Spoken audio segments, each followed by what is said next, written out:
C'est l'une des conséquences inattendues de l'arrivée de Donald Trump à la Maison-Blanche. Le livre 1984 de George Orwell, écrit en 1948, ne s'est presque jamais aussi bien vendu. Cet ouvrage magistral fait le portrait d'un régime totalitaire qui veut rendre impossible toute pensée critique. Certains y voient des similitudes avec l'actualité récente. Florent Rodeau. Dans cette librairie new-yorkaise, comme dans de nombreuses autres, impossible désormais de se procurer 1984 de George Orwell. Ces derniers jours, le roman a été pris d'assaut par les lecteurs, une rupture de stock qui a surpris 7 libraires. Les ventes marchent très fort. Nous avons vendu toutes nos copies, donc nous en avons commandé d'autres. D'autres librairies ont aussi tout vendu. Ça se vend vraiment très bien.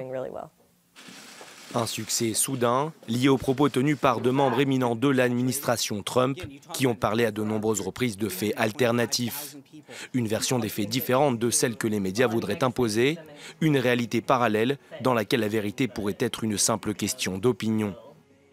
Transformer le sens des mots, c'est justement l'instrument utilisé par le pouvoir omnipotent dans le roman de George Orwell.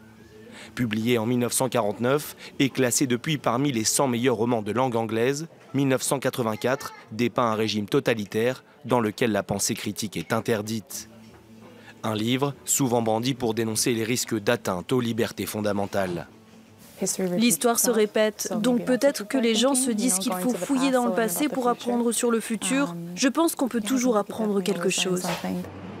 En l'espace de quelques jours, les ventes ont fortement augmenté, poussant son éditeur américain à réimprimer 75 000 exemplaires supplémentaires.